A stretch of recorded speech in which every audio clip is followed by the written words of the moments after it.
Bonjour à tous, ici Quentin. Donc Roger m'a demandé de vous faire une vidéo pour vous expliquer comment est-ce que l'on peut se synchroniser pour faire des publicités Facebook pour son lancement et comment est-ce que vous pouvez en tant qu'affilié démultiplier vos revenus par ce biais-là et récupérer un maximum de commissions. Alors, lancement, donc c'est celui des clés de l'abondance. Comme vous le savez, un lancement, il est divisé en 3 parties. On a d'abord la première partie qui est donc une partie d'annonce.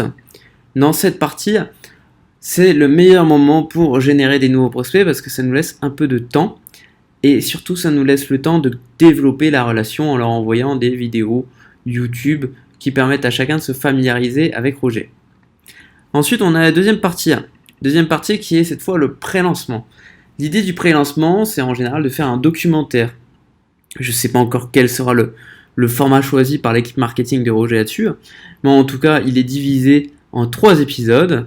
Donc le premier épisode le 2 septembre, le second épisode le 5 et le troisième épisode le 9 septembre. L'idée derrière ces 3 épisodes, eh bien c'est de préparer la vente un maximum. C'est-à-dire que Roger va offrir énormément de valeur à toute son audience et cette création de valeur va leur permettre de voir déjà ce que ça va donner dans ces délais-là. Et enfin, on a la troisième partie qui est le lancement à proprement parler, où l'on part sur des ventes et où Roger sera présent donc en direct tous les soirs avec la semaine de l'abondance du 9 au 15 septembre. À chacun de ces lancements, on a des objectifs différents. C'est-à-dire que les 2 premières parties de ce lancement, donc l'annonce et le pré-lancement, ce sont des parties qui sont liées essentiellement à la génération de nouveaux prospects. C'est-à-dire que vous voulez avoir un maximum de contacts là, qui passent par votre lien d'affilié, qui s'inscrivent et qui visionnent au moins les premiers épisodes.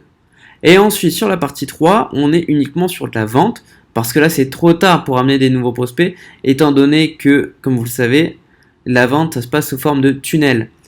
Imaginez un entonnoir progressif, où au début, on ramène un maximum de gens, on veut qu'ils passent par les différentes étapes, pour qu'ils soient bien qualifiés, pour qu'ils aient vu toute l'autorité de Roger, toutes ses connaissances, toutes ses possibilités, et ensuite qu'ils passent à la vente. On ne veut pas avoir de personnes qui arrivent seulement pour la vente, parce que là, on va perdre de l'argent, étant donné que le pourcentage finalement de conversion sera moindre. Donc, pour récapituler, partie 1 et partie 2, on est sur la génération de prospects, et partie 3, on est sur du retargeting. C'est-à-dire que l'on veut faire en sorte que ces prospects achètent et on va voir comment très bientôt. Ce qu'il faut déjà savoir, c'est où vous en êtes vous dans votre business internet. Est-ce que vous avez déjà une audience? Est-ce que vous n'avez pas encore d'audience? Pourquoi est-ce que je vous dis ça? Parce que ça va changer énormément la façon dont vous faites des publicités. Il faut savoir qu'avec Roger, donc on a déjà des publicités qui tournent, qui vont progressivement en renvoyer vers le lancement, et qui sont sur un public finalement assez large. Votre intérêt à vous en tant qu'affilié, c'est pas de fédérer une audience aussi large que Roger puisque vous n'avez pas les mêmes budgets. Par contre, vous voulez fédérer en fait l'audience la plus proche de vous, celle à qui vous parlez le mieux. C'est-à-dire qu'il ne s'agit pas simplement de faire des publicités qui renvoient vers les clés de l'abondance. L'idée c'est que dans ces publicités, vous intégriez votre personnalité pour vendre plus. Qu'est-ce qui, à votre avis, a le plus d'impact? Est-ce que c'est simplement de voir une publicité pour une personne? Ou est-ce que c'est de voir une personne qui recommande une autre personne? Cet aspect de recommandation est extrêmement important. C'est-à-dire qu'en tant qu'affilié, ce que vous pouvez faire, c'est qu'à l'intérieur de vos publicités, vous pouvez intégrer votre personnalité, vous pouvez intégrer votre histoire, vos douleurs, vos rêves, de façon à ce que vous touchiez les personnes qui soient les plus proches de vous, les personnes qui se reconnaissent en vous et qui vont du coup elles aussi être plus à même finalement de prendre le programme de Roger et d'en tirer un maximum. Concrètement, comment ça se passe? Alors je vous ai pas en face de moi, maintenant j'imagine que parmi vous, on retrouve tout un tas de personnes, tout un tas de ce qu'on pourrait appeler avatars.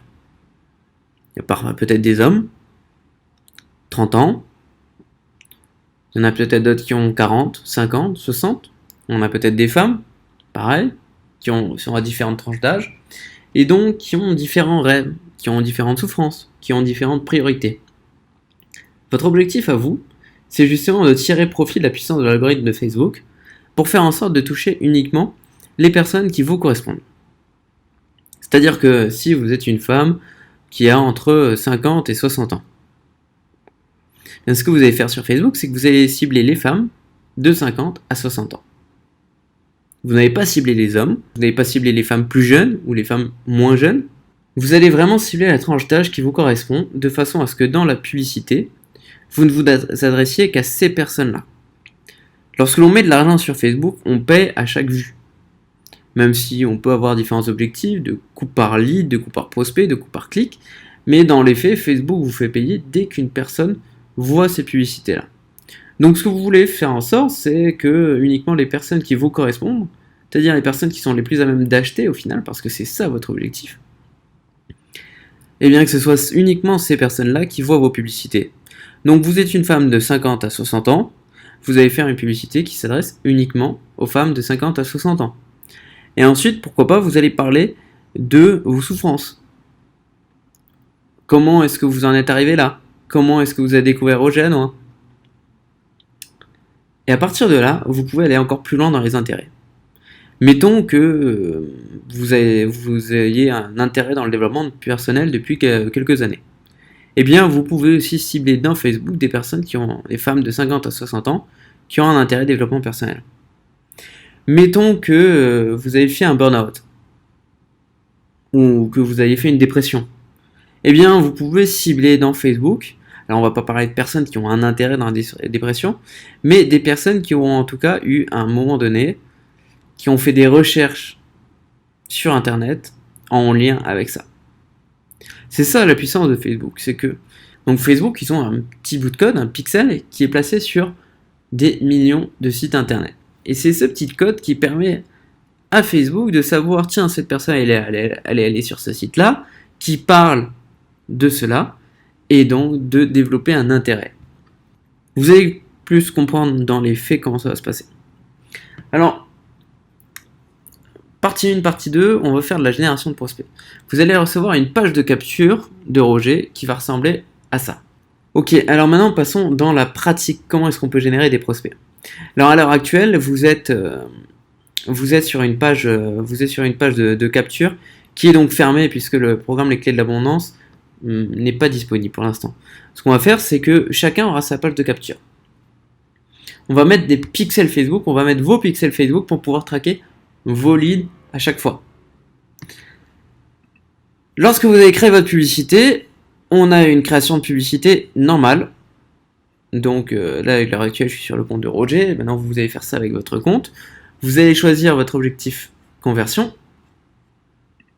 nom de la campagne. Là, moi, dans ma méthode, j'aime bien appeler mes campagnes toujours de la même manière. Vendeur, c'est-à-dire quelle est la personne finale qui vend le produit. Donc en l'occurrence, c'est Roger. Par exemple, dans le cas de Roger, vu qu'on vend aussi Tony Robbins, si c'est une campagne Tony Robbins, je ne mettrai pas Roger, je mettrai Tony. Produit, en l'occurrence là on est sur CDLA. Type, alors là c'est quel est votre objectif? En l'occurrence notre objectif ici c'est un objectif de conversion, un objectif de prospect qu'on appelle lead en anglais, donc j'utilise le mot lead. Et ensuite, mot-clé, sa conversion, ça correspond en fait à la page de capture, un mot-clé qui est présent sur la page de capture.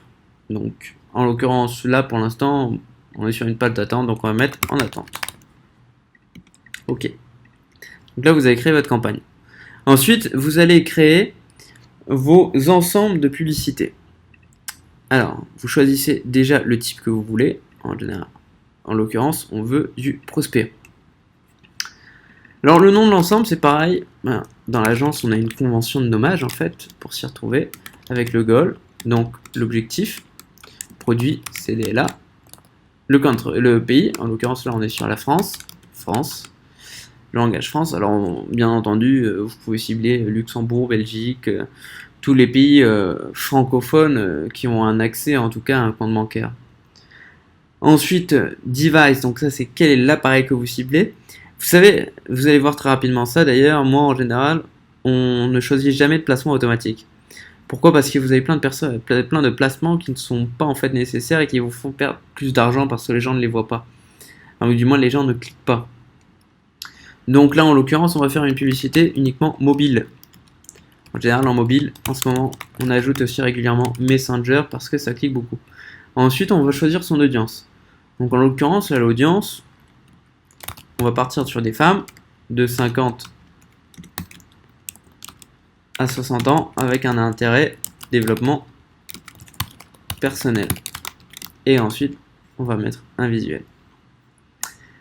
Alors, la première étape, quand on est là, quand on fait son choix d'audience, c'est que déjà on veut exclure des personnes. Alors pourquoi est-ce que vous voulez exclure? Parce que vous ne voulez pas payer un lead qui est déjà présent, tout simplement. Donc ce que vous allez faire, c'est que vous allez exclure les événements lead.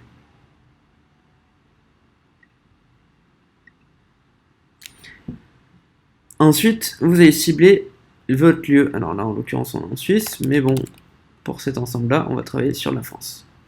Ok. L'âge. Donc l'âge, on a parlé de 50 à 60 ans. Femme. Alors, la langue, suivant la taille du pays où vous visez ou le genre de pays, par exemple, lorsque vous faites des publicités en Belgique, qui parlent quand même pas mal de langues là-bas, on aura tendance à sélectionner le français pour être sûr de ne pas montrer ça à quelqu'un qui parle uniquement flamand, quoi. Et ensuite, dans notre ciblage, on va ajouter en l'occurrence développement personnel. Développement personnel parce que ça correspond à l'intérêt dont on a parlé avant. Maintenant, on peut aussi avoir un intérêt burn-out, dépression. Très important, décocher. Donc, bon, j'utilise Facebook aussi. Apparemment, ils n'ont pas traduit ce message-là.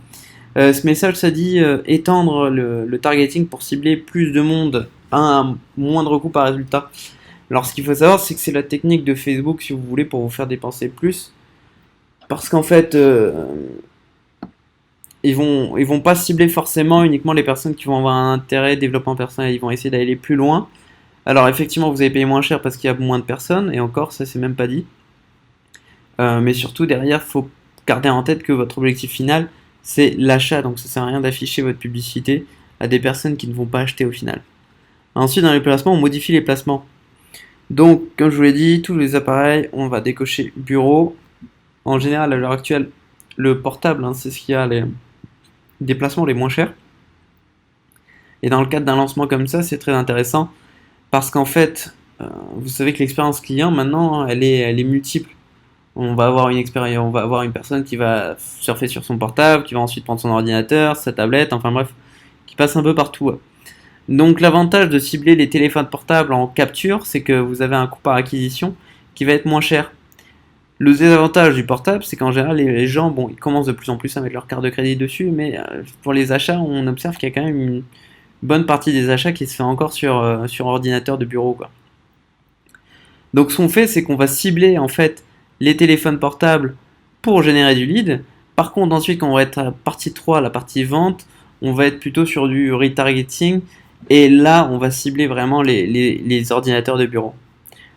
Donc ensuite, on va décocher Audience Network. Ça, c'est pas génial. Instagram, bon, c'est toujours pareil, ça dépend. Il faut faire des tests un peu plus rigoureux. Maintenant, je vous apporte directement les données que nous, on a du compte de Roger où on gère toutes ces campagnes. Donc je peux vous dire que globalement, Audience Network, on a enlevé parce que les coûts par lead sont les plus élevés et ils sont pas forcément les plus... c'est pas forcément le plus rentable. Instagram, c'est pareil, sur des marchés comme les vêtements, etc. Ça cartonne. En l'occurrence, là, sur du produit d'information, c'est pas l'idéal. Ensuite, on va décocher la marketplace, suggestion de vidéo Facebook, boîte de réception Messenger, ça on garde. Les stories, il faudrait avoir une publicité adaptée uniquement pour les stories, reprendre le même visuel qu'on va mettre sur un flux d'actualité en stories, c'est quand même pas génial. Donc ce qu'on va faire, c'est qu'on va faire un autre ensemble de publicités pour pouvoir mieux les suivre. Intégrer, donc ça on enlève. Espace contextuel, on enlève. Voilà, bon, on se retrouve quand même normalement avec une bonne audience.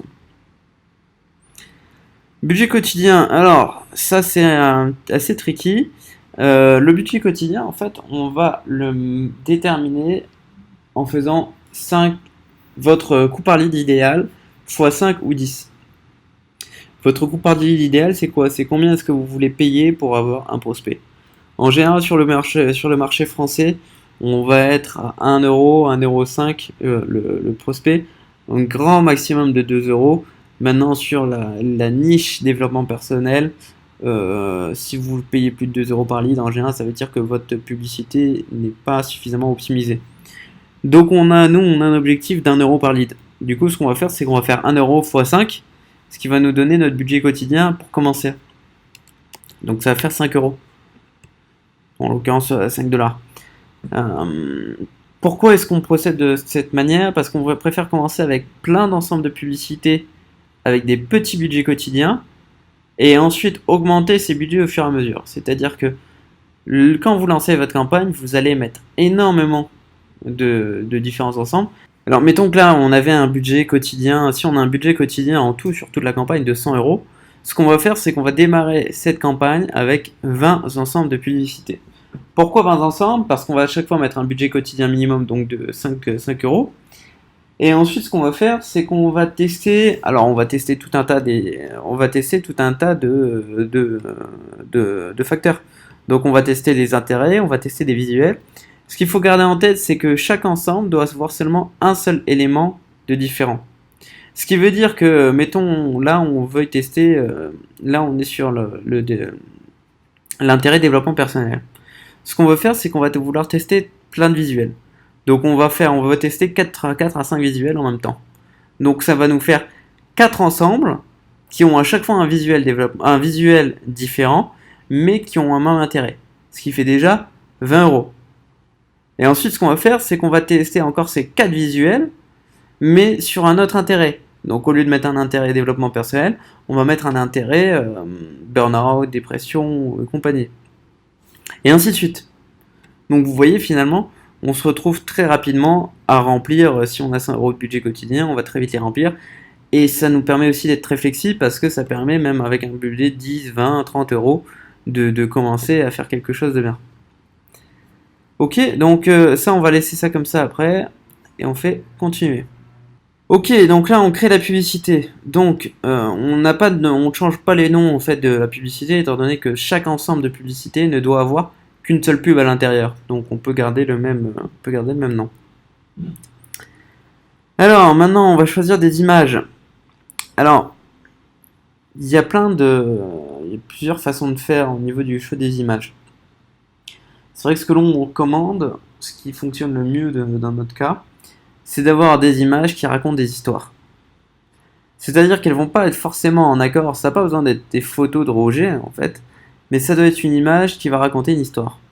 On prend cette page, alors même si c'est pas la page définitive, hein, comme on l'a dit, c'est la page en attente, on a un paysage magnifique derrière. Donc on va avoir tendance à faire une publicité qui va voir par exemple ce paysage magnifique, ou qui va être en rapport avec votre texte, avec votre histoire à vous.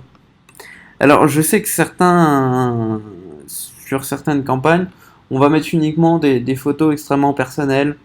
Là c'est une histoire de test, c'est une histoire de goût et c'est une histoire de marché. En l'occurrence, c'est vrai que chez Roger, ce qu'on aime, c'est qu'on aime bien faire rêver au départ sur la publicité, avec quelque chose qui soit le plus...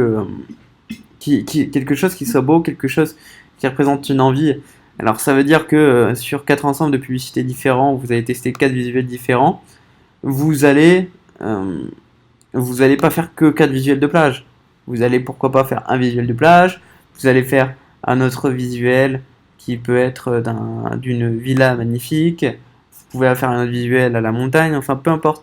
L'essentiel c'est que ce soit aussi cohérent avec le texte que vous mettez en avant. Donc là par exemple, on va pas s'embêter, on va prendre des images que nous on a déjà utilisées. Donc comme vous voyez sur cette banque d'images, alors le cadre de Tony est un peu particulier parce qu'en général on doit mettre des photos de Tony étant donné qu'il y a des règles justement là-dessus. Maintenant c'est vrai que sinon on peut aussi utiliser les symboles. Vous voyez par exemple ce genre de visuel c'est de faire un cheval. Quand vous prenez le logo des clés de l'abondance, alors on l'a pas ici, le logo des clés de l'abondance il représente du blé. Pourquoi? Parce que le blé, tout simplement, dans l'inconscient collectif, le blé est symbole de richesse. Maintenant, l'idée de Facebook, c'est que vous avez tellement de possibilités de tests que ne mettez aucun préjugé au départ en vous disant tiens, cette image elle ne fonctionnera pas, etc. Vous pouvez vraiment y aller, juste tester des choses complètement différentes. Vous pouvez, bon là vous voyez par exemple, on a un firefighter, on a un pompier, on a testé énormément de choses, énormément de styles, jusqu'à trouver en fait ce qui correspond le mieux. C'est-à-dire que vous allez voir que sur certaines campagnes, pour certains produits, pour certains pays aussi, ça peut varier. On va voir d'abord des photos de paysages. Ça va être les photos de paysages qui vont mieux donner. Dans d'autres endroits, pour certains autres produits, ce qu'il faut, c'est avoir vraiment ces close-up, ces photos qui sont prises de très près sur des personnes en action, hein. Donc là-dessus, il n'y a pas de règle, si ce n'est que la seule règle, c'est de tester, en fait, tout simplement. Donc là, on va rester sur le thème de la plage. On va prendre Ocean Beach. Okay. Alors, petit aparté, hein, tout ça, c'est des photos qu'on a déjà utilisées, nous, dans, les, dans des campagnes avec Roger. Maintenant, il y a un site qui existe, qui est très bien pour trouver ces photos, qui s'appelle du coup Pixabay. Donc toutes ces photos sont libres de droit, vous pouvez les utiliser, elles sont régulièrement, vous avez des photos qui sont magnifiques, et puis surtout vous avez des photos qui de tout. Donc tapez simplement ce que vous cherchez, et vous trouverez des photos que vous pouvez utiliser dans vos publicités. Ok, donc ensuite là on crée notre pub. Bon alors pour l'instant, on va utiliser, je vais pas lancer cette pub, mais c'est simplement pour vous donner un exemple. Donc on va utiliser cette page là. Ensuite on va écrire notre texte.